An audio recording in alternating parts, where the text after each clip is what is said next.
Hi, good afternoon, everyone. I am Jacqueline Jones Doyle with the Tarrant County AgriLife Extension Office, and we are glad to have you here for our Women in Ag virtual program with Land Law and Easements. Our speaker today is Miss Carly Barton with Brian Gresham Attorneys at Law. We would ask that you go ahead and keep your mics muted as well as your cameras off for the time being, just for the simple fact of bandwidth and background noise. But with talking with Carly, she did say if you've got any questions at any time, please feel free to go ahead and unmute yourself, especially during our breaks for questions. This program is being recorded today as well and will be posted to the Tarrant County AgriLife YouTube page, just like with all of our other virtual Women in Ag programs that we've had in the past. That way you can go back to review the information on things. Also, at the end of the program in the chat box, I will be posting a link for a quick survey for the program. If you would go ahead and fill that out at the end of the program for us as well. That just helps us in terms of reporting back not only to the county, but to the state legislative aspects of things for the AgriLife side, as well as helps us bring relevant and pertinent information to you for what you are looking for. So with that being said, Carly, I will turn it over to you. Well, thank you so much for having me. My name is Carly Barton. I'm an attorney in Dripping Springs, Texas, just kind of southwest of Austin. I grew up in Austin. I live in Heath County now. I was just talking with Jacqueline earlier. I did 4-H growing up. So the AgriLife Extension Office is something that's near and dear to my heart. So I'm so happy to talk to women in ag about land law in Texas and easements. I've been doing this kind of work for about 6 years now. I've been a lawyer for 10. And it is really fascinating, not just with the law that surrounds it, but the issues that rural landowners around the state of Texas have. It just is never a dull moment. So with that, we're going to get started, and I'm going to talk to you a little bit about some basics of property law and land law in Texas, and then what are easements and some kind of things that you can take home to understand more about your property. So what we do. So Braun and Gresham is, like I said, is a law firm out of Dripping Springs, Texas, and we only represent rural landowners all over the state of Texas. And we're a pretty unique law firm in the fact that we have not only a transactional side, but a litigation side. So we have attorneys who help with solar or wind farm leases or grazing leases or with subdivisions and those kind or real estate contracts, or estate planning for uh, ranchers or farmers. But we also have a litigation side, and that litigation side is where I come in. I do a lot with lawsuits, whether that's a condemnation, there's a transmission line or pipeline coming through, or if there is a dispute with a neighbor, either a fence line or an easement, all sorts of issues. It takes you far and wide. Sometimes I'm a tree lawyer, sometimes I'm a fence lawyer. I have been a chicken lawyer as well, but really it all has to do with land, and many times I am an easement lawyer as well. So we're going to get started a little bit on just kind of some basics of some basics of property law and how is it approached from, and how we conceptualize it. So we get all of our property law traditions are from England, and they come from common law. So this is very, very, very old stuff. And this is also one of the first things that they teach you when you go to law school and you take your property law class your first year. You talk about the bundle of sticks. And so, what is the bundle of sticks? What does it mean, and why are we talking about a piece of land this way? So, when there's a piece of land, um, the idea is that there are certain aspects of that land that make you kind of own it or have rights. And so if you have all of these rights, these are the kinds of things you can do with the land. So the first one that is, probably one of the most important ones when you're kind of talking about a piece of property is the right of possession, right? So that is the entity that is the legal owner of the property who can be on the property, who can possess it and do things with it. Now, also part of this idea of the bundle of sticks, and if you have the whole bundle, you can do what you want on your property. The second one is the right of control. And so the right of control is that an owner of the property, of this stick, can tell you what takes place on the property. So in terms of, can you build a certain structure? Can you create a certain business? So this is the right of control can be, um, sometimes it's absolute, right? Like if you have possession and you have title, you have the control of it. But this can also come into play with our governmental entities, right? So if you live in the city, one way someone can control your land or control your property, right, is through zoning. Or maybe you have deed restrictions on your property. Those that's one of the sticks of who is controlling your use or what you can do on that property. Number three is the right of exclusion. Right, that's one of the big ones, especially right in Texas. It's my land, it's my castle, and so the right of exclusion, right, that you can force people off your property, that it's yours, and that no one can come in there without your property or without your permission, because that is trespass. So the fourth stick is right of enjoyment. Right. So that is that you're gonna actually enjoy and use that property in a way that you see fit. Right. So that might be that you're living on it, but it also might be that you're running cattle on it, or you could be doing any sorts of you know, uh oil and gas production or things like that. You are being able to use it for um, you are being able to use it for what you want to do with it, and in that enjoyment as well.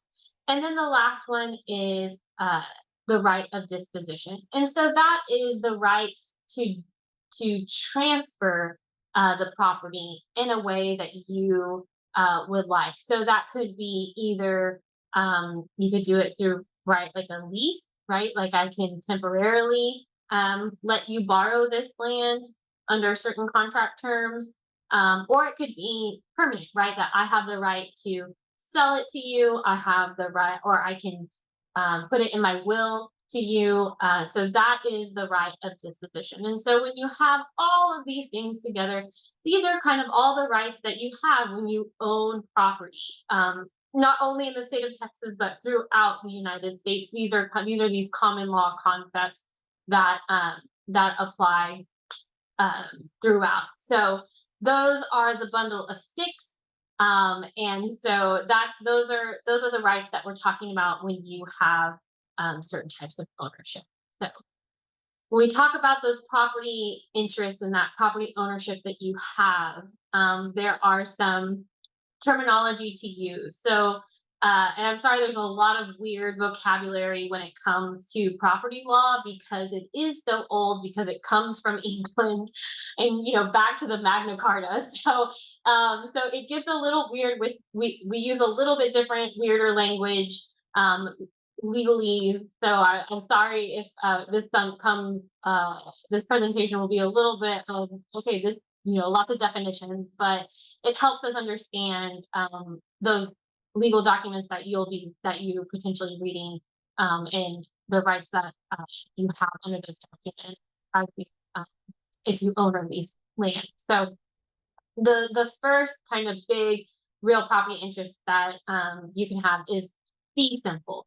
Fee simple means you've got all of those sticks, right? You have all of them. You can do with it what you want. It is yours. You can control it. You can possess it. You can lease it out.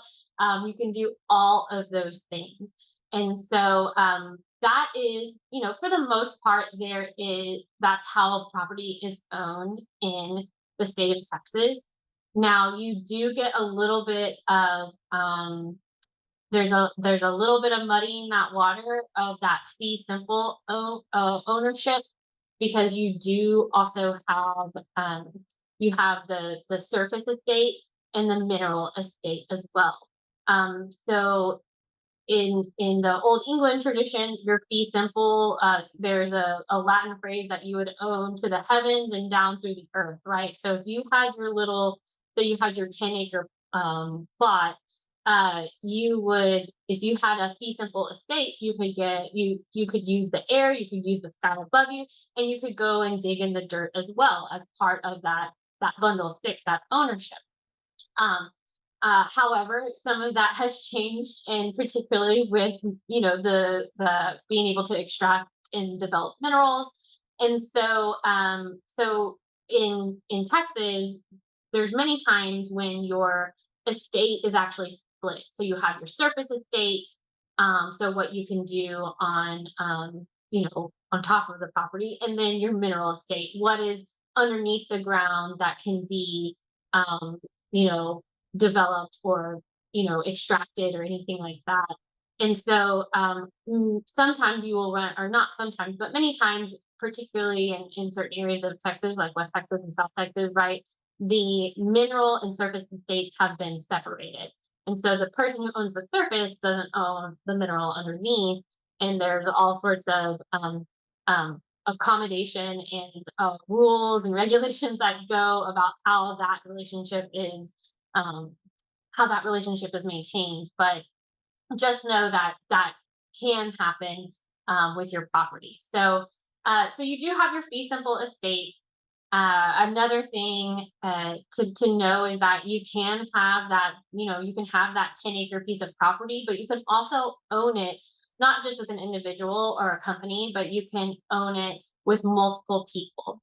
And when you own it with multiple people, and you know, there's three names on that deed, uh, that is typically a tenancy in common, which means that you own 1/3 of 10 acres. You don't own, 3.33333 acres. You actually own 1/3 of all of the 10 acres. And so that's a tenancy in common. You see that a lot when property is inherited.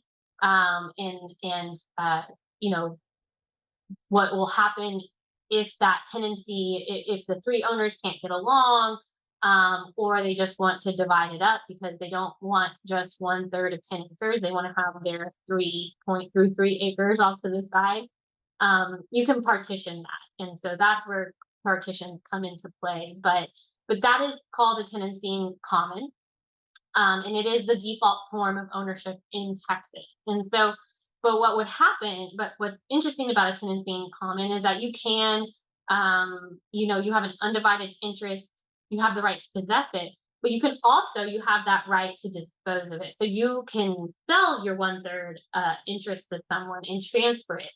So that is a little bit different than the second bullet point we have up here, which is a joint tenancy. A joint tenancy is a lot of times what you have with your spouse, right? So you're married, you've got, I have my 50%, husband has his 50%, but if he were to pass away, I would get his 50.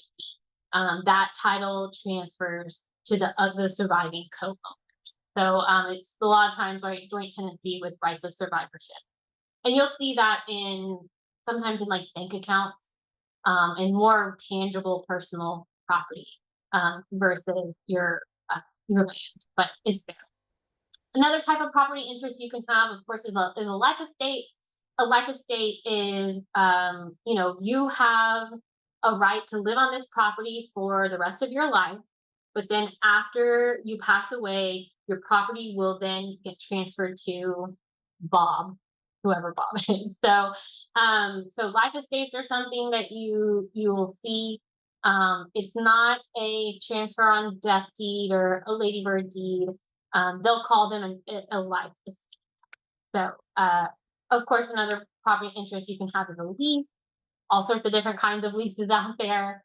Um, then we also have easements that we're going to get a lot into all the different kinds of easements and what to look at and worry about when it comes to easements. And then also you have a license. A license is a little bit different. An easement, a lot of times they run with the land, they are connected and have they are transferable. A license is a is a permission to enter someone else's land or property for a very specific thing. Um, uh, so the example I like to give to kind of illustrate the difference between an easement and a license is that um, my parents have a lake house and they have a neighbor who we've known a very long time who is two houses down. We use their dock all the time, and go down there, and my parents share a boat with them, all sorts of stuff. So they go down, and when we're at our house, we walk down the hill down to the dock, and then head towards their dock. But of course, we walk over two lots to get to that dock.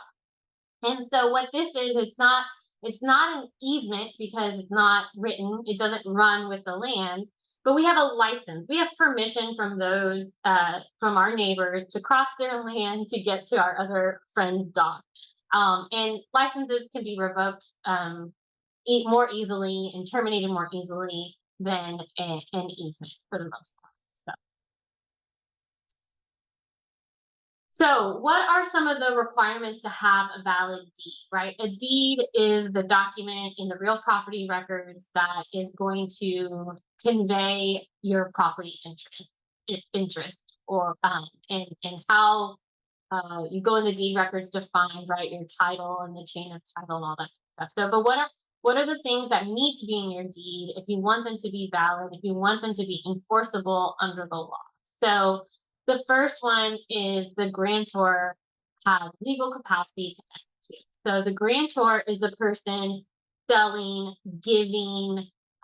They're the person doing the object, right? The grantee is the person who's receiving the land or purchasing the land.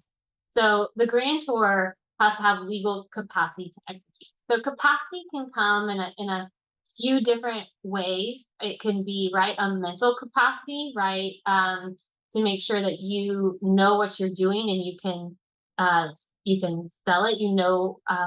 What you're doing. Uh, the other way capacity can come into it is that um, that you're selling something that you actually own, right? You don't have the capacity to enter into a deed for a piece of property that you don't own. So legal capacity to execute the deed is very important to sign the deed. An identifiable and named grantee, right? So it has to be clear that we know who is getting that property, and so that you can correctly follow that chain of title through the years, right? We have to know who's receiving. A recital of consideration. So consideration is just the it can be an amount of money. It can be a lot of times amount of money, but it can also be on a gift deed, right? The love and adoration, or in a will. That consideration is what is exchanged for the land. So many times in the state of Texas, you will see, for good and valid consideration, $10, $100.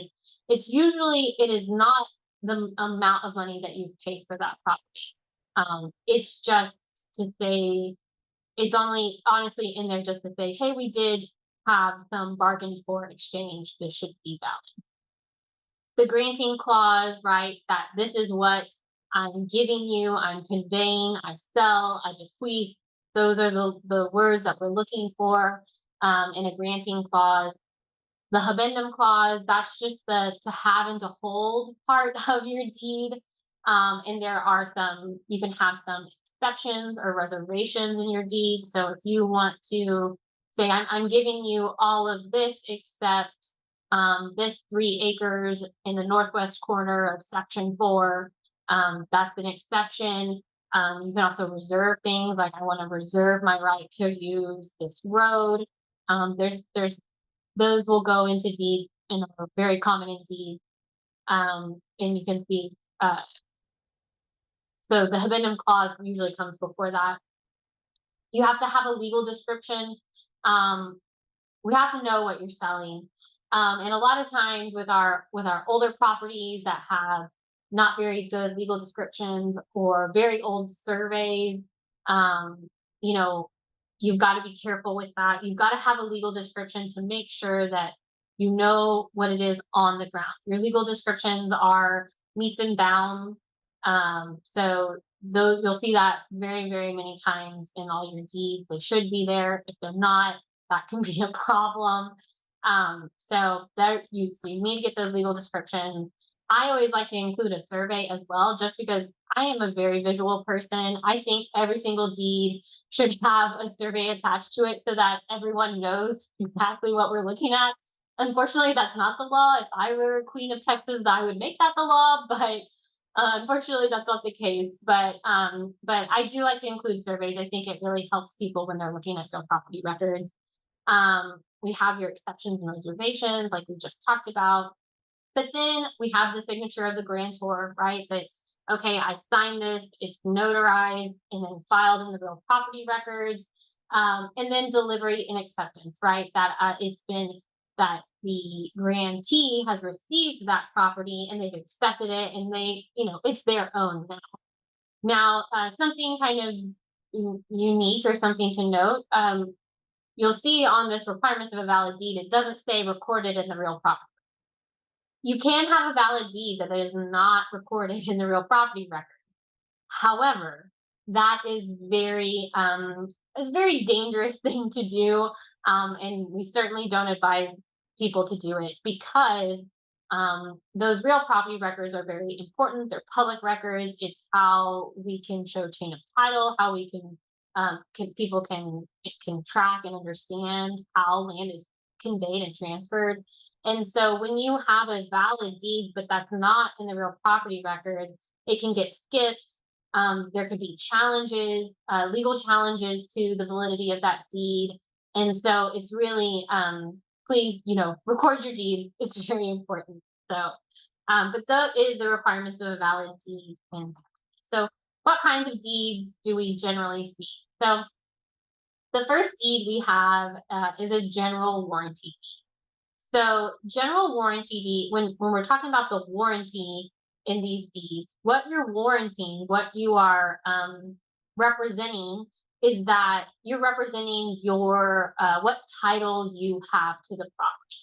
So if it's a general warranty, you're saying there's a full warranty of title. So I am promising to whoever's buying my property that I own 100% of it, that there are no liens, there's no encumbrances, except if there could be things in the exceptions or reservations, but I'm saying I have title to this, I have the ability to sell this to you, and there's no question about that. A special warranty deed, on the flip side, is it has a limited warranty of title. And what it's saying is that I will warrant that I'm selling you what I think I own, but it's not forever and ever and into the past. So I'm going to warrant that uh, it might that what I think I own, I'm going to give it to you, but it's not. I don't have to defend against claims before me if there is an issue with the title before I owned the property. And then a quit claim deed gives you no warranty, so no promises of what that person is selling you, no promises about what that title is. So this happens a lot. Quitclaim deeds are used to kind of try and usually clean up title a little bit. Maybe the chain was lost, a property got divided up. There's this little chunk that was left and in grandpa's estate, and then it's gone through the generations. And you know, now there's six heirs but they want to sell it as part of something else. The six heirs could say, okay, if we have an interest in it, whatever interest that might be, I'm going to deed that to you, seller, or sorry, you buyer. And so you're not saying that I do own it. You're not saying that I have title to it. But if I did, whatever I have, whatever claim I might have to this property, I will sell that to you. So you're not making any claims on that property. You quit claiming any interest in that property. So quit claim deeds, should not be used in your real estate transactions where it's with a third party or someone that you are not close to. Even if it is with a family member, I would caution against that just because you want those warranties, you want those representations of title and who owns it. It's important to guard your piece of property. So in general, you don't use your quick claim deed. And for the most part, if you are selling, sell with a special warranty deed. And if you're buying, try and buy with a general warranty deed. Kind of the rule of thumb.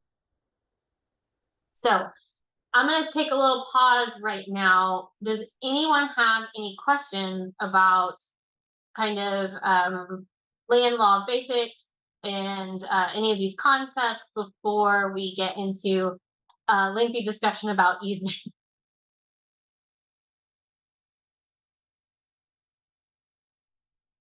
All right. Well, I'm going to keep going then and get into our easement discussion.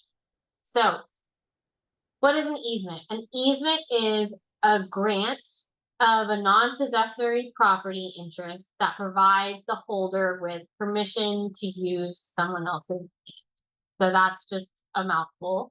It's in very legalese, but so it's something less than your fee simple. It's something less than your complete ownership of the property. And usually they are for a very specific purpose, right? So for our roads, it's access. It's an access easement, or it is a power line easement, or a pipeline easement. So um, they are for specific purposes for the most part when we're talking about.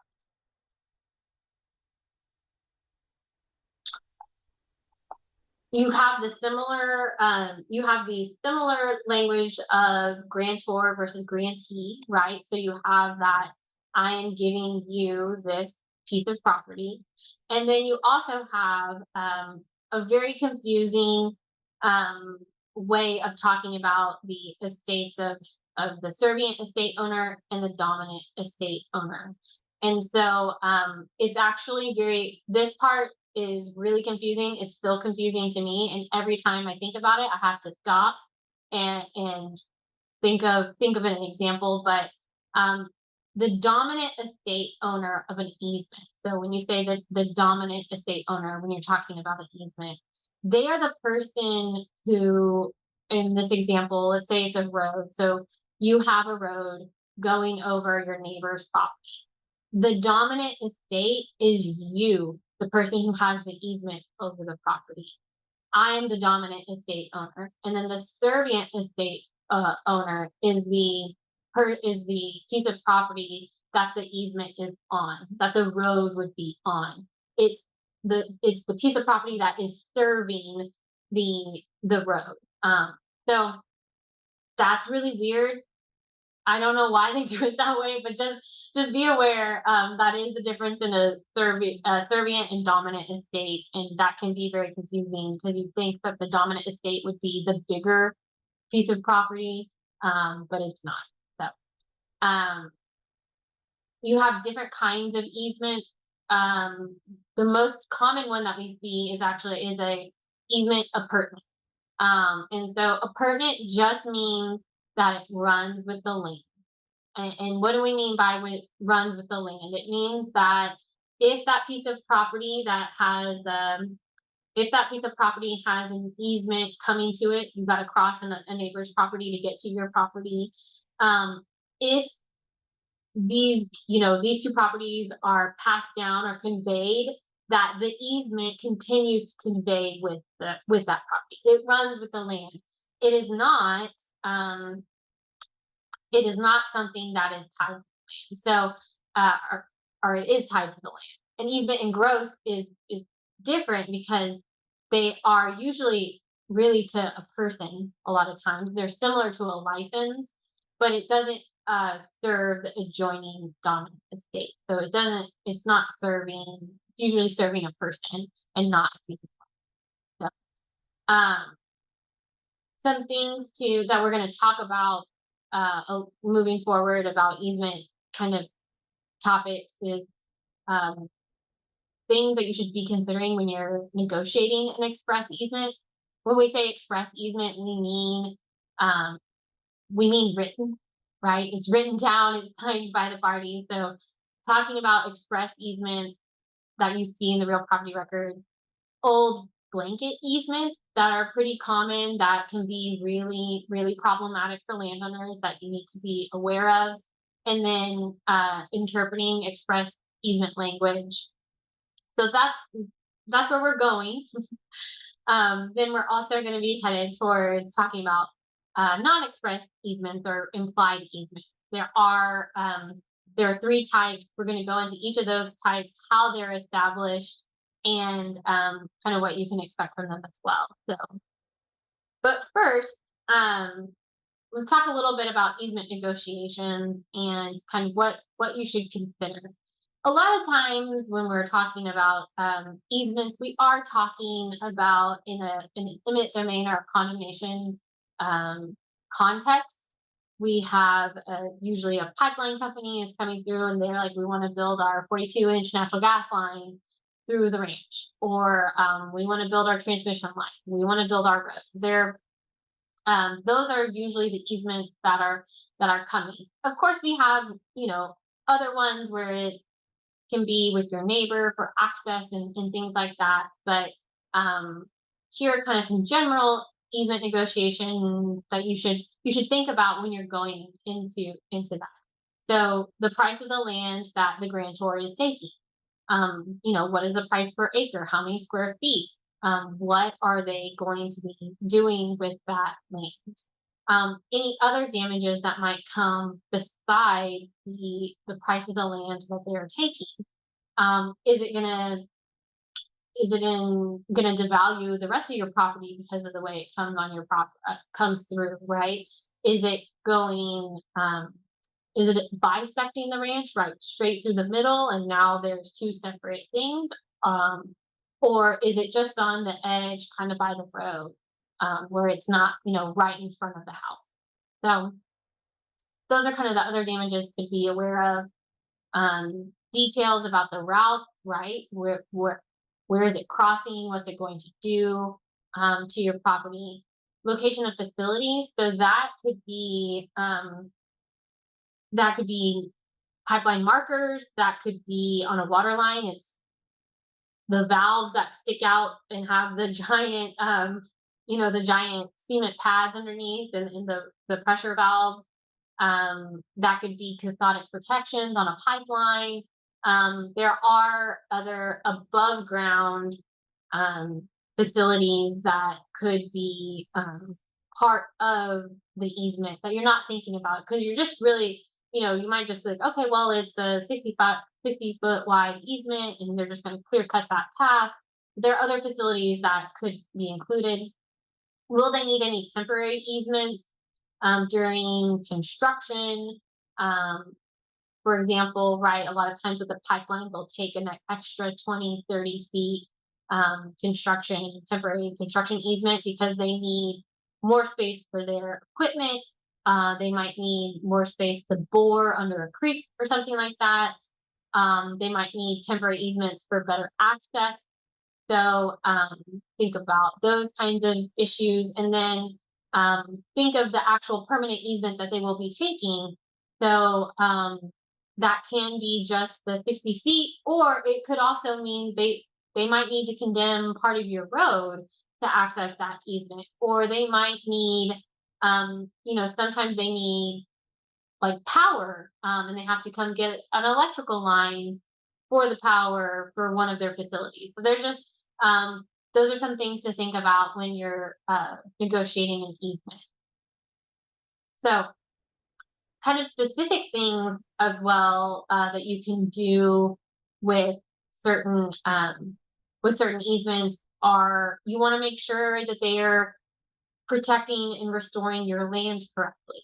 So, right, that they're not just going to come in and, particularly for a pipeline, come in, dig up all your dirt and your rock, and then, you know, don't put any grass or native grasses or anything or reseed it or do any kind of restoration. You want to make sure that they are doing restoring land, make sure that they are doing, erosion controls if you're in a particularly hilly area, um, double ditch. That's a way of of laying the pipe to protect your soil. Um, reseeding. What do they do with the rock here in the hill country? There is a ton of rock out there.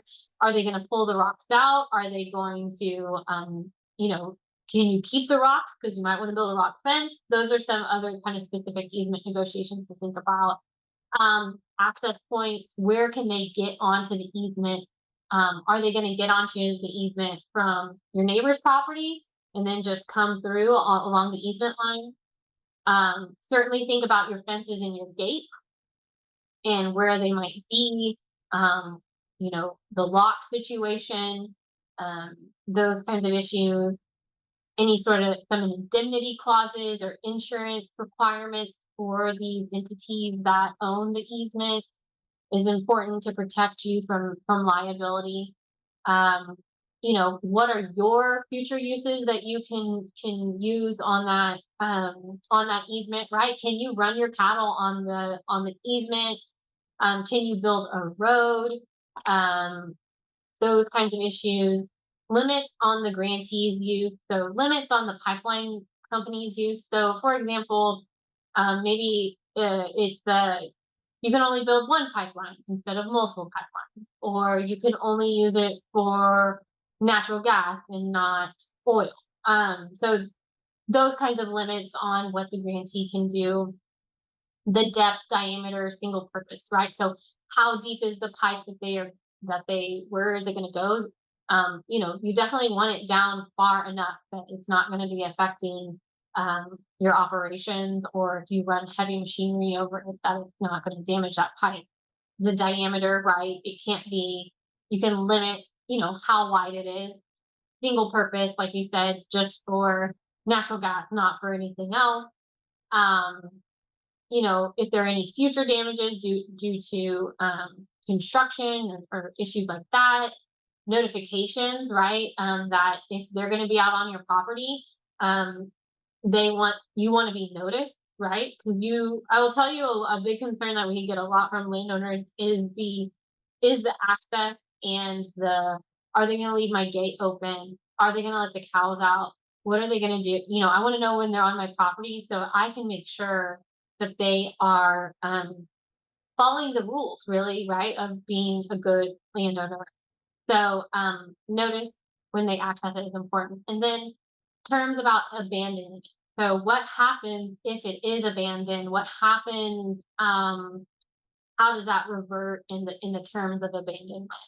Uh, so those are some specific easement stuff. So I talked a little bit about issues, but this is something that you can your property might have, or if you're out there looking for a property, be wary of is these bad old easements, these blanket easements. So, what is a blanket easement? These are easements. They came around, a lot of times around the World War One and World War Two, where it's like we want to build this oil and gas line through your property to help with the war effort, or like we need to build these new transmission lines through your property because the area is developing. We're trying to get access to electricity. So these easements are old and they have very little detail in them. But the issue is that you're still bound by them because these are easements that ran with the land. And so they have an undefined ingress and egress location. So, like I said, a lot of times the easements we have these days, there's a meets and bounds description. There's a survey with it, right? It has some details about where that pipeline is going. But on a bad old blanket easement, it's not going to tell you the direction of the location or direction of that pipeline. It's not going to have a width of how wide they can build it either. So it's not going to have that. It's not going to have a number or size of the pipeline, right? So they could lay multiple pipelines down on your property, and they could be quite large, right? And then undefined number of transmission line circuits, right? So if you might have a small transmission line on your property right now, but if they want to upgrade it, they need a wider easement for that upgrade. But it also, they don't have to give you more money for that because it's an undefined number of circuits. And then undefined use of additional temporary workspace.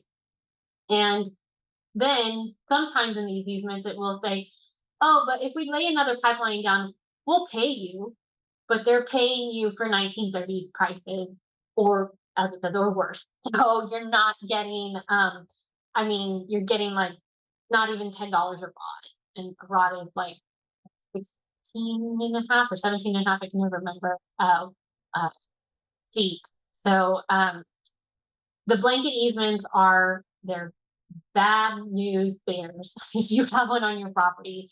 And a lot of people don't realize they have them on their property. So it is something that's very important to be on the lookout for on your property, on a property you might be purchasing, because this can really mess with your what you want to do on the land. So, for example, we had a case where it was an old gas line easement. It was Atmos. I think it might have been up in Tarrant County. It was in that area.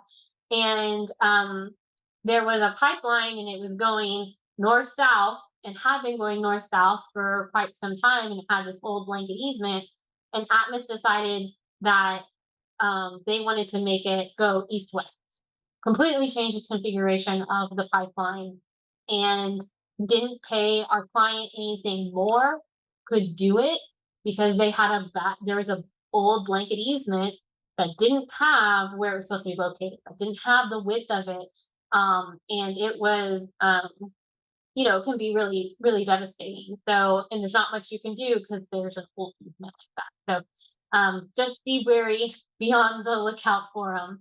And so, and one of the ways you can kind of guard against this is that you should always review your title policy when you're purchasing the property, and go through all of those documents to make sure you understand, like if there's an easement on your property, understand what that easement holder can do on your property. And you might not, like he says, and you might not realize the extent of how your land has been burdened by that old easement.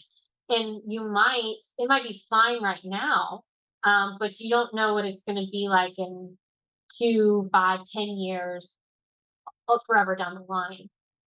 So, and there's other, issues. So a company may decide to maintain an old easement and remove all the trees in a strip of land, or they can lay additional lines anywhere on the property. So there's just a lot that could go wrong. So be sure to be really looking at your title policy when you're purchasing. So Um, Kind of some key takeaways to express easement is that you should always make sure that your easements are written and recorded in the deed records, right? You want to make, just like our conveyance documents, just like our regular deeds, we want to make sure our easements are in the real property records so that people are aware of them, that the public is aware of them, and that you have those rights and those rights are secured. When you're negotiating easement, terms like gates and fences matter. So be sure in some of those other specific negotiations, those terms really matter, and courts will look at what is on that easement to interpret what you need. The promises that someone makes outside of what's in that document don't matter. What matters, what's in the four corners of the document, is what they say. So you really got to make sure that if there's other terms or promises out there, they need to be in that easement. Right, that the servient estate owner is encumbered by the dominant estate owner, right? So your property is encumbered by that easement, and you have to serve that easement. And then read your recorded easements and seek legal advice before buying land. Really, so that you just understand that what are these easements, what do they mean, and what can someone do on your land before I make a big purchase or a big investment. I'm gonna stop. Does anyone have any questions now?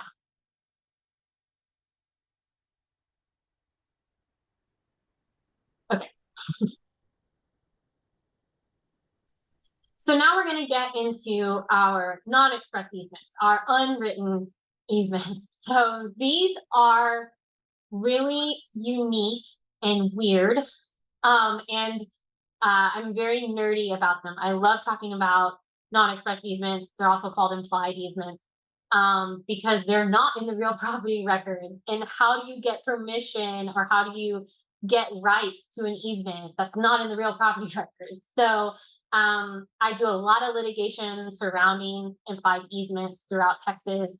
So like I said, I'm kind of nerdy about them, but they're very interesting, and lead to some very interesting cases and case law. So they don't have a written document with them.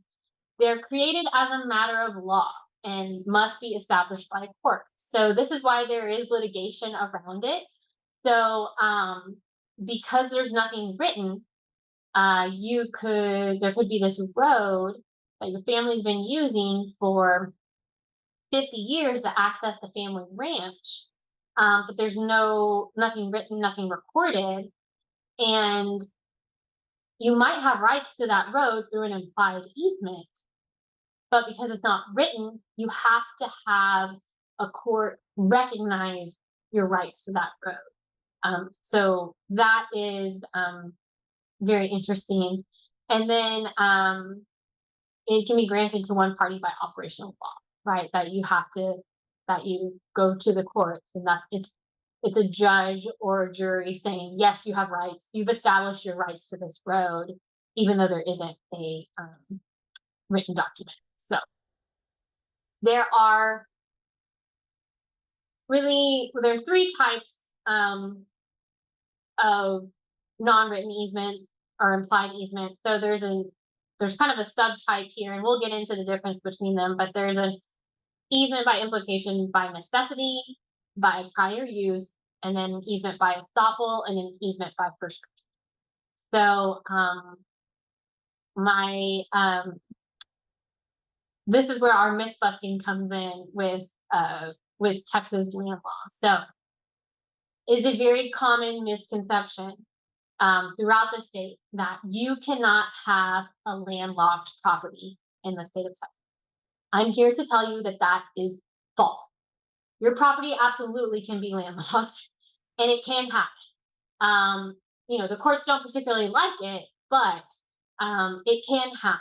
And if you do have a landlocked parcel, you will be trying to get access to it through an easement by necessity. And so, in order to satisfy an easement by necessity, is where an owner of a piece of land splits their property so that one of the resulting parcels is landlocked except for access across another parcel. So I'm going to flip to the next slide and talk about exactly what that looks like. So the first element is that one person owned both the property with the easement on it and the property that uses the easement before the properties were divided. So we call this a unity of ownership, right? So that before the properties were divided, both were being served by that access easement. Both were using. And then when they were divided out, when they were subdivided out, the property that is now landlocked due to that subdivision needs that access to the road. It is an ongoing necessity. It's not a convenience. It's not, oh, I can get to my property through my neighbor. I'll have another easement through my neighbor's land. I just don't like going through it because it's longer. It's got to be an absolute need. This is the only way of getting to your property. And that need needs to have existed at the time that the properties were split. So, for example, if you were to have had your landlocked property and the two properties split, and you start using another road for a while, and then that and you have that access there, um, you didn't need it at the time of the severance because you had access in a road through the other way. So easement by necessity is very interesting. This is the whole landlocked, you have to be landlocked, implied easement, but there it's a little more complicated than that. And that unity, the unity of ownership is one of the big things, and then that it is that the necessity has to exist at the time that the parcels were split up. That can also get you pretty uh, in trouble when you're trying to establish that in court. So but this is how you would get access. This is one of the legal ways to get access to a landlocked property. The next slide is an implied easement by prior use. So this is very similar to an easement by necessity, but the property doesn't have to be landlocked. And a prior use easement is also used and kind of reserved for not for access, but for other easements you might need. For example, like maybe a sewer line or maybe a distribution electric line. That might be that is you have to establish those through prior use, not through necessity. An easement by necessity is typically access. So an easement by prior use, you'll see this. You see the kind of similar elements that we saw in an easement by necessity, right? That the person owned both the property with easement on it and the property that uses the easement before they're divided. That you've been using that easement in an open and in apparent way at the time of the severance. It was continuous, so that the parties must have intended that the use would pass when it was split with the grant, and then the use must be necessary to use the property for which the easement is used, right? So you need that power line to your house, or you need that water line that's servicing the um, the cattle truck, something like that. So those are your easements by necessity and prior use. This next one is an easement by estoppel.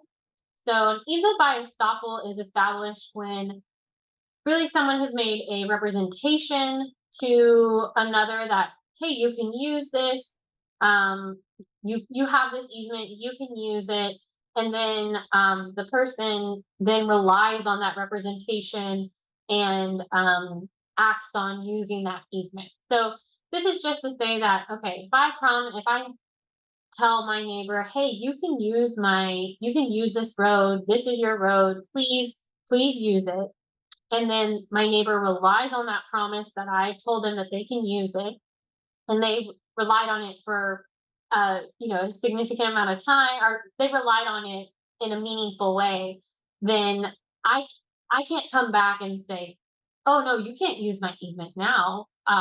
I never, you can't use it. after I've made a representation that they could, and they rely on that representation. So, um, right. So I communicated either by word or action to my neighbor, the person who wants to use the easement, that they had a right to use it, and then that my neighbor believed that communication, and then relied on that communication. So what's really interesting on an easement by estoppel is that it does have to be a proactive communication. So I have to say something, or sometimes an easement by an estoppel is sometimes like a letter, or maybe it's in written easement that wasn't recorded, or maybe there's some funny things going on. It doesn't make it quite a valid easement or recorded valid easement. So there has to be something that I did, and affirmatively did. It cannot be inaction. So, for example, if I never said anything to my neighbor about them using the road, and I just let them use the road for a long time, or for a while, and they relied on that, but uh, I never said anything. I made never acted in any way. I just passively let them. That is not enough for an easement by estoppel. There has to be that representation. So it's just not acquiescence. And then the last one we've got here is an easement by prescription. So this is an easement by adverse possession. Adverse possession, in other states called squatters' rights. But it's really the idea of land piracy, right? That after a long time, if you act like you're the owner of a piece of property and stay on the piece of property, and um, act like you're the owner for a very long time, then you'll get rights to that property. You will become the title owner of that property. Now, it's not that easy. There's a bunch of stuff that goes along with it, but this is a way that you could get an easement by prescription, by adverse possession, um, over time. So it has to be a person who uses someone else's land over time to develop an independent legal right to use that. So these are the elements of adverse possession. This also works not just for an easement, but for if you wanted the whole piece of property as well, if you wanted to try and adversely possess a whole piece. But open and notorious. So the first one is that you've got to be on that property acting like it's yours, and that really people would they have to know that you are the one who's doing something on it. It can't, like I said, can't be passive. It can't be secretive. You have to be kind of out there in the community showing it's yours. Exclusive, right? So it can't be in common with others or with the owner. So sharing a road is not necessarily going to give you that exclusivity, or sharing with the public.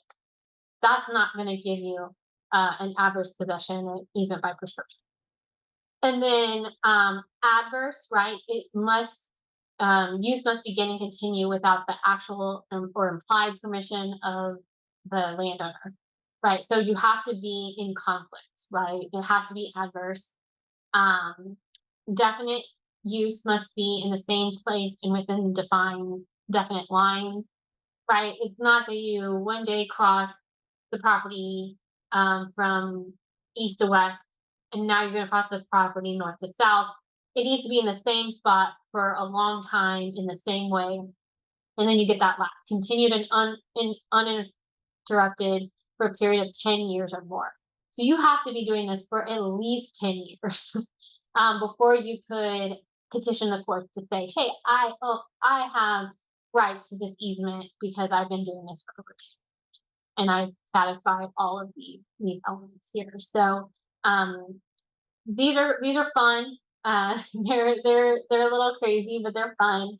And sometimes you go way far back into the deed records and into the history books to show that you've had this prescriptive easement for a really long time. So that's the last one of the uh, of the implied easements that are out there that you can establish for yourself. Anybody have any questions?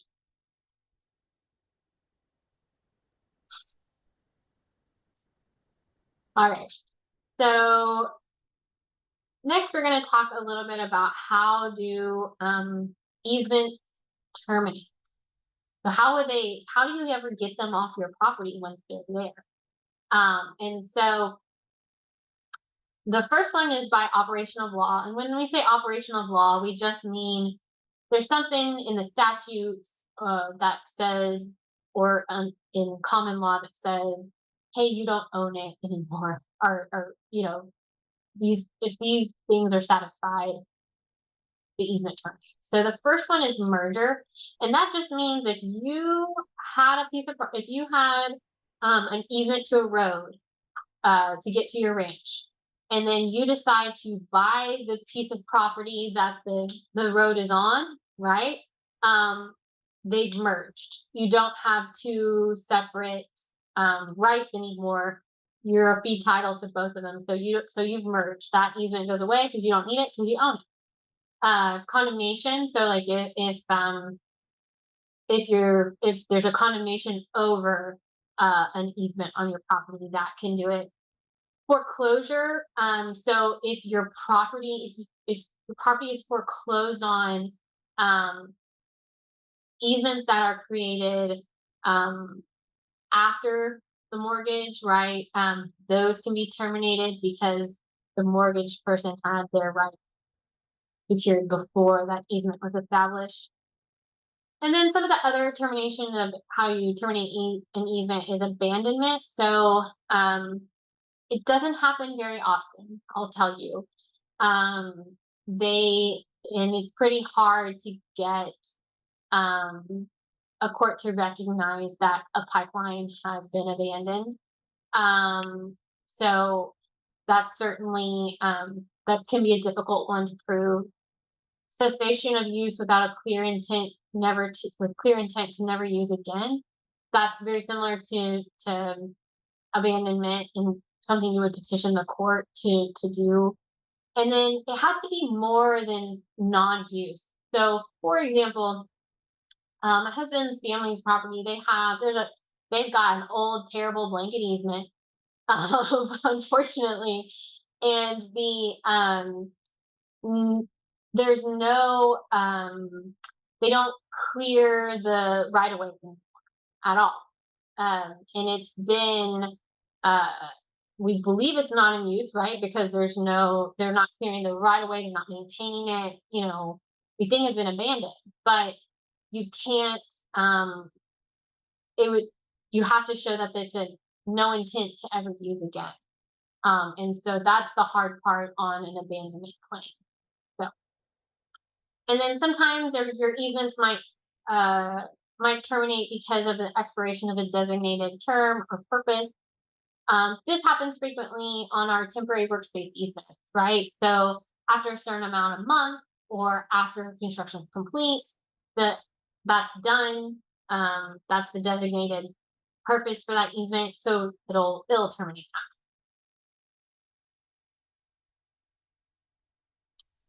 You can also have a termination of easements through adverse possession to reestablish that you've been using that area in an open, notorious, adverse, continuous manner that's inconsistent with the easement holder. There can be a change in condition or a failure of condition. For that, you would really have to look at the easement document, or in this case, it's talking about a easement by necessity.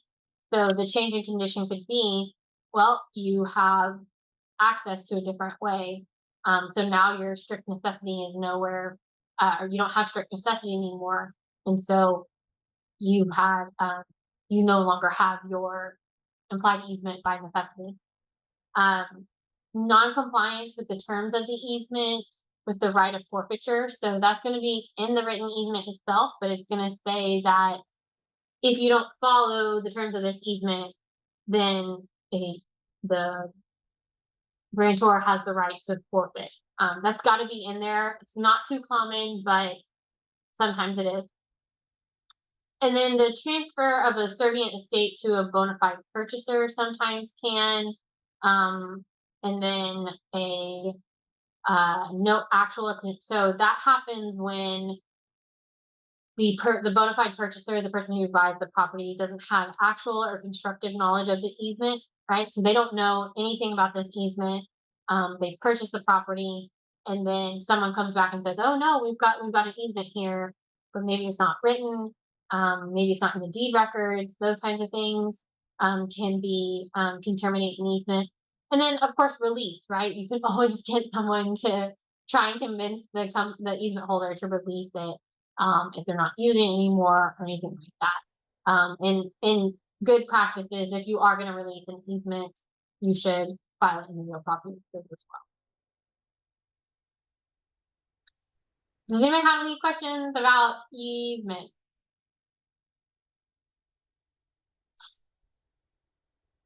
All right. So now I'm going to talk a little bit about eminent domain and condemnation, just because it goes well with discussions about easements, because a lot of times that's what they're coming to condemn for. And then it's also, I think it's just really important for landowners to understand their rights under eminent domain and condemnation, what to expect in that process, and how can you protect yourself the best you can. There is a lot. I mean, there's just a ton of growth. I'm sure y'all have seen it, but there's just a ton of growth around the metroplexes, and as they've grown into these more rural communities, and this infrastructure is coming. We've got, down in South Texas in the last year, they've had there's a huge need for transmission. There's lots of um, there's lots of production of energy down there with, natural gas and wind turbines and solar facilities. So there's a ton of generation going down there, but they don't have enough transmission to get it out to the rest of the state. And so, they've done. There were, roughly about 8 or more transmission line projects coming out of South Texas, which are in their 345 kilovolt lines, which are the biggest, well, up until recently, the biggest ones we've had in the state of Texas. And so, what those transmission lines are going through ranches, and they're going through these rural properties. And so it's only, a matter of time really before your property will get hit with a transmission line or a road expansion or a pipeline. I think we are going to see quite a bit of uptick in our pipeline construction as well. So you're probably going to get hit by it. And it's really important to know your rights, because I think there's a lot of misconceptions that Texas is, we're a landowner rights state and we really care about it. But I will tell you, not so much when it comes to condemnation. And so you've really got to be on top of it. Um, so I'll talk a little bit about it. What is eminent domain? Eminent domain is the power of the government to use your property for a public um, use. So, and there are 3 areas that this power is derived. So we have it in the U.S. Constitution under the Fifth Amendment, that requires the government to compensate citizens when it takes private property for a public use. And then we have the Texas Constitution, that no person's property shall be taken, damaged, or destroyed, or applied to public use without adequate compensation being made. And then, so those are our rights, those are where they're enshrined. And then, kind of how the process works in Texas and how it's applied is in Chapter 21 of the Texas Property Code. And so that's going to go into what are all these steps that the condemning authority has to go through to take care, to take your land. Because that's what they're doing. They're taking your land. It's not a sale. Um, Don't ever let a government official convince you that it's a sale. It's not, um, because they can ultimately take it from you. So um, that is really important, and they're important rights that you have to be protected from. So um, we're gonna get into kind of the process and how that works, and what you would see in chapter 20. So how does it all start? So the first phase is you'll likely get a call or a visit or some letters either from a landman, sometimes it's a engineering firm, sometimes it's tech dot. It just depends. But you'll be informed that there is a planned project coming your that could be impacting your property. At this beginning phase, many times they're seeking permission to come out and survey on your property, and come out and look at it. So I will tell you, you do have to let them on your property. They're allowed to under Texas law. And so if you tell them no a bunch of times and they get really fed up and they are need to get on your property to do the surveying work and to do any kind of appraising work they might need to do, they will they will sue you to get on your property. So be careful. But what you can do when you have when people come out to your property and you get that call or that letter, what is really important is that you can negotiate with them what's called a right of entry agreement, and those are just really to protect the landowner for making sure that they're just not going to come on your property whenever, that they have to notify you, that there might be some insurance and indemnity language that you want in that right of entry. And that it's also limited so that they can't just, like I said, can't go on your property whenever they want. They have to notify you. They only can do it for up to 6 months or something like that. And so there are ways to kind of protect a landowner more. Make sure that they're shutting those gates and locking, and not leaving debris or not, you know, cutting up some of your trees because they're trying to get their surveying equipment in a certain. So, so that's usually how a lot of condemnation cases start, right? It's that first initial contact, individual contact with the landowner. After that, the after you do their surveying and maybe the appraiser goes out there, you will get a letter in the certified mail, return receipt requested, that will have an initial offer letter from the condemning authority. And in this initial offer letter, there are some statutory requirements. It has to be certified. That's a statutory requirement. It's supposed to have the landowner bill of rights in there so you can kind of understand your rights under condemnation. It'll have the easement that they want you to sign or the documents they want you to sign. Um, and that's their initial offer. After that, you'll usually get a, a very some of them are polite, but I think most are annoying landman, who will bug you a bunch of, do you have a counteroffer? Do you have this? Do you have that? Or um, what are the terms of your easement? What do you want? What do you want? And they just kind of pick and nag at you for a while to get, just to be that thorn in your side, until such time that you will get the final offer letter. The final offer letter will have an appraisal in it. It's required to have an appraisal in it under the law. It has to be done by a certified real estate appraiser in the state of Texas. So, in that appraisal, they're supposed to show you exactly, usually like 50 pages, but they're gonna show you why they think, how much your property is worth and how much the easement that they want is worth, and what are the damages that you're going to get. And so in those damages, it's a very interesting calculation. A lot of times there are three buckets of damages that you can get in a condemnation case. They are They all add up to what that adequate compensation is, or that just compensation is under the constitutions. So the first bucket is the actual easement itself, right? So you're taking a 3-acre easement. Um, how much would that be sold on the market for, right? Like, how what is the real estate market, and how much would a 3-acre access easement cost, or transmission line easement costs? So that's the one, the taking itself. What's left is there's the taking, the actual easement. The remainder is the rest of your property. And so the second bucket is any damages to the remainder.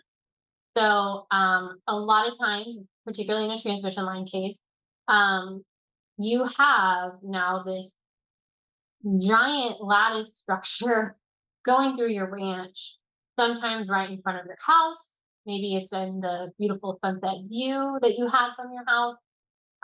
So that is now, because your property has a giant transmission line through it, you're not going to be able to sell it for as much as you could have without it. And so it has damaged the remainder of your property's value because of the easement that they are taking. So you have the taking, damages to the remainder of your property. And then the last little bucket is your cost to cure items. So those are items that are they might take out with when they build or when they take their easement. So for example, if the easement is going straight through a shed you might have, the cost to cure item would be to build you another shed close by or wherever you would like. Or you need to be compensated because you're not getting the use of your shed anymore. Or fences is another one that's a lot, in gates, right? That you're taking out the fence and the gate. They either have to replace it or they have to pay you to replace it. They have to compensate you to make sure that you're getting the just compensation under the law. So that is what you can kind of expect in an appraisal. I'll tell you, a lot of the times the big difference is that damages to the remainder. That the condemning authorities do not want to give you credit for the they don't want to get you credit for the uh, they just want to pay for the easement. They don't want to say that the rest of your property is damaged in any way. And so sometimes that can be quite significant difference in those, and where we can um, make some headway for clients. Appraising is an art, it's not a science. So, of course, the appraisal that the condemning authorities put in their final offer letter, they are very, uh, they're very one-sided for the most part, right? So that is also something to be thinking about. In that final offer letter, you also have you'll have a deadline. They'll put a deadline on you. You got to accept it in 14 days, or you got to accept it in 30 days. I'm here to tell you that that deadline is completely made up. Don't be scared of the deadline. I've never had a condemning authority ever say, no, I'm not going to negotiate with you anymore because you missed our deadline. Those deadlines are put in there to, I mean, quite honestly, to scare landowners into thinking that they've got to take this deal, to create that urgency. But what does happen after that um, after that deadline expires is the condemning authority can move on to filing a petition in condemnation, which is a lawsuit. It's a little different. It's not your typical lawsuit, but it is a lawsuit. So they can move into the a petition and file a petition against you. So after that petition is filed against you, this is where it gets a little wonky, where it's not like a typical lawsuit. What happens after that is there's the petition, and then the court will appoint what are called special commissioners. Special commissioners, they're not your county commissioners.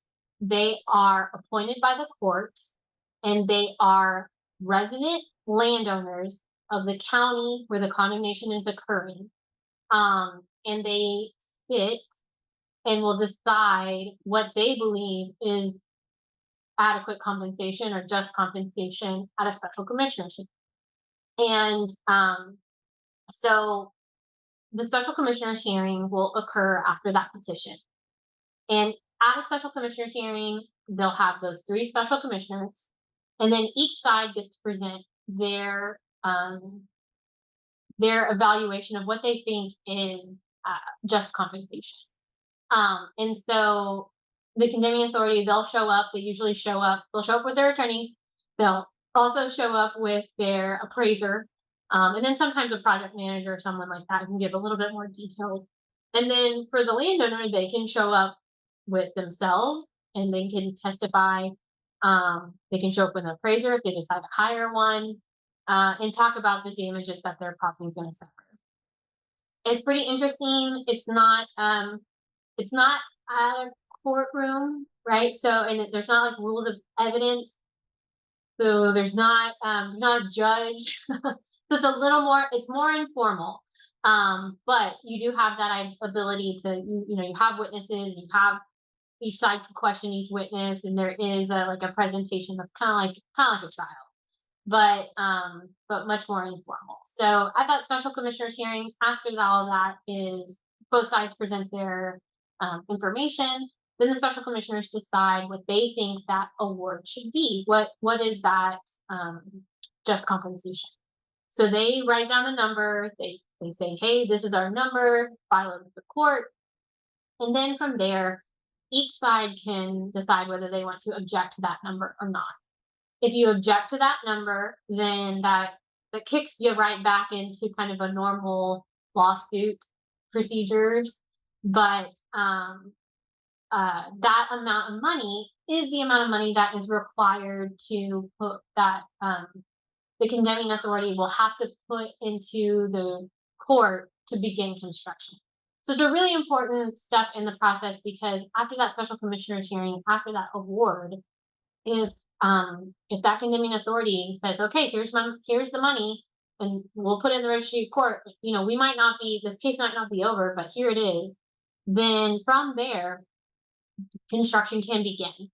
And so that is can be an important step, because that means they're going to be out on your property. They're going to be out building. And so that is kind of the special commissioners and how that happens. And then the last phase you've got is that if both sides can't agree or don't like what happens at the special commissioners hearing, or even if just one side doesn't like what happens, you file your objection, and then you're back in your district court or your county court of law. And it's kind of more like a regular lawsuit. There can be discovery requests. You can depose people. Ultimately, you also get to a mediation, right? So you can have a mediation and see if you can work it out. And ultimately, if you can't decide, or if you can't come to an agreement with the condemning authority, you can go to a jury trial on the amount of compensation. What is that just compensation under the law that you should be getting? What's unique about condemnation is that it is not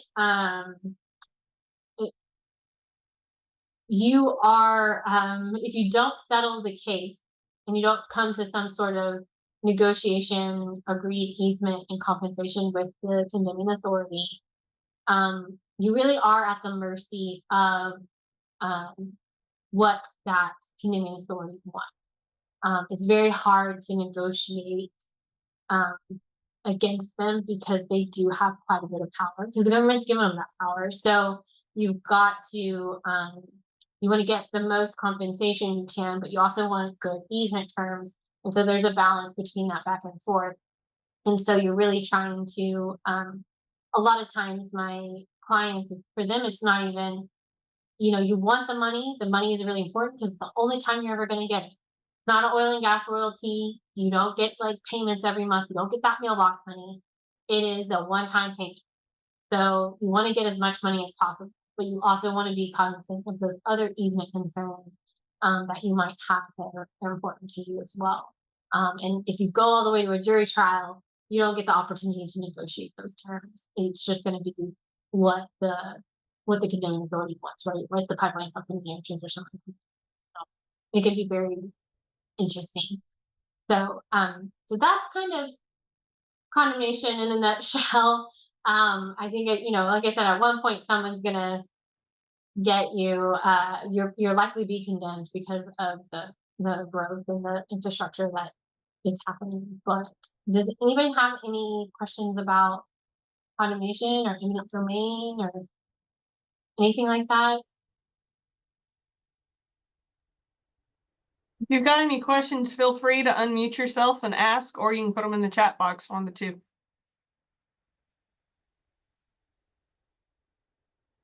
I don't have too much left. The big takeaways is that I want you to get it in writing.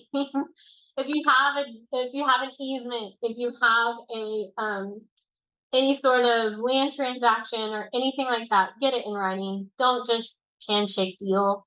I know it can be very tempting, and I know that it can be also mean having hard conversations with family or friends. But if you get it in writing, it protects you and it protects your life. When necessary, hire an attorney, particularly on those old blanket easements, or if you're buying a real big piece of land that um, you want to make sure that you're making a wise investment in that. So definitely, I would recommend hiring an attorney. I promise we're not that expensive. And a lot of times it's easier to fix it on the front end than trying to fix it on the back end. You'll save money in the long run as well. But I don't have much else. I'm happy to answer any questions you might have. Weird issues with neighbors. Like I said, I've got a lot of random things that I've been a part of for landowners, and happy to discuss any of them with you. Carly, I have a question about neighbor easement. Yeah. Okay, so we've bought 3 plots of land over the last 3 or 4 years. We have on the survey, it's got a 30-foot easement for 2 of the properties. We have done a driveway to one of our properties because we put a house on it. The neighbor has basically kind of destroyed the easement to where we couldn't use it.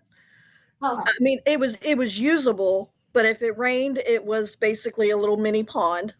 Mm-hmm. And he has since in the last year planted trees down the center of that easement. Okay. What can we do about that? Yeah. So do you own so you own the easement over his property, right? From what I understand, the properties have a 30-foot easement. So I'm assuming that 15 foot is his and 15 foot is ours, Oh, but it goes. it's supposed to be a shared easement. Got it. Okay. So like your two properties are butting together, and then the road goes in between them. Yes, ma'am. Okay. Yeah. Um. So if there is that shared easement, or like there's that access easement, for the benefit of both properties, then I mean, right? Um, you could tear up the trees because those trees are interfering with your use of the easement. So you own it, and you have rights to it, and the trees are interfering with that. And you could clear that area, you could improve the road. You're well within your rights to do that. So that's the legal side. The practical side of me, and because you have to live close to these people, is like, have you talked to your neighbor? That's usually my number one question. You'd be surprised how many people don't before they're very mad about something. But you know, making sure they're aware that there is that 30-foot easement, that they can't do those things within their area. That sometimes helps. Sometimes it doesn't. Sometimes they need a nasty lawyer letter to scare them into it, and sometimes they need a lawsuit. But it sounds like, if you have the easement, if you have rights to that easement, to use the easement and the 30 feet, and someone else is interfering with that, then you can remove them or do something. Okay, yeah, that's kind of part of the issue is it was family property that family was kind of promised not to sell to them. Ah, So they're kind of being buttholes about it and they're trying to do everything they can to make it unusable. yeah. Oh, I hate that you're going through that. It's so annoying. Yeah. But And we don't want to cause any issues because we live in Fort Worth. Our mhm, property's in Stephenville, and mhm, our daughter is living on the property and she's by herself out there. So we don't want to cause any issues for her with us not being out there. yeah, yeah. That makes a lot of sense to me for sure. I would definitely. Doesn't sound like he's too reasonable. Maybe try to talk to him, but probably don't want to antagonize too much with your daughter being out there. And Right. All right. Thank you. if you do, I would maybe get some game cameras or something like that. Right.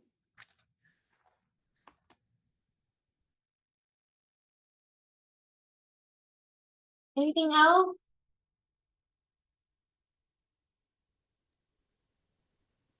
Well, this is really great. Oh, I do have also, um, we do have a newsletter that we put out. We don't, it's not too often. I think it's maybe every 2 weeks or so, maybe not even that, but it has a lot of information about, like articles or trends we see that impact landowners. And we also have a podcast. So we talk about interesting topics like this sometimes. And so definitely I'd highly recommend signing up just because it's a good read.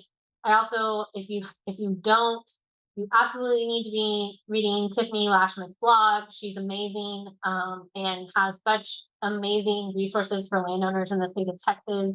She just came out with another publication for about wildfire risk and how to protect your property on that. So she's always on top of things. So I would highly recommend subscribing to her blog and her updates as well, just because knowledge is power in how you can protect your land moving forward and make sure that it's there for generations to come.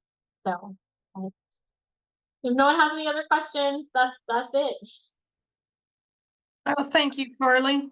A lot of great information. So much appreciated with you joining us today. Everyone, I have posted the link to the survey that I mentioned at the beginning of the program in the chat box. If you would take a few minutes, it's very quick. It's just a satisfaction survey. It'll help us out tremendously moving forward with programs, especially for the women in ag portion of things. Again, I'll ask if anybody else has any questions moving forward. If not, we will go ahead and conclude the program for today. And thank y'all for joining us. Carly, again, thank you for all the information. It was great. And I would be and I apologize. I failed to mention to wish everybody a happy Valentine's. It's a big hit of the program. So I will I will take a step back and say that today at this time. So again, this meeting was recorded today. Give me a little time. I want to make sure we get through next week's Women in Ag program as well. And then both of these programs will be posted to the Tarrant County YouTube page after that program. Carly, I'll make sure that you get the links to those as well. Appreciate it. So All right. Y'all take care. thank you. Thank Everybody you. have a great afternoon.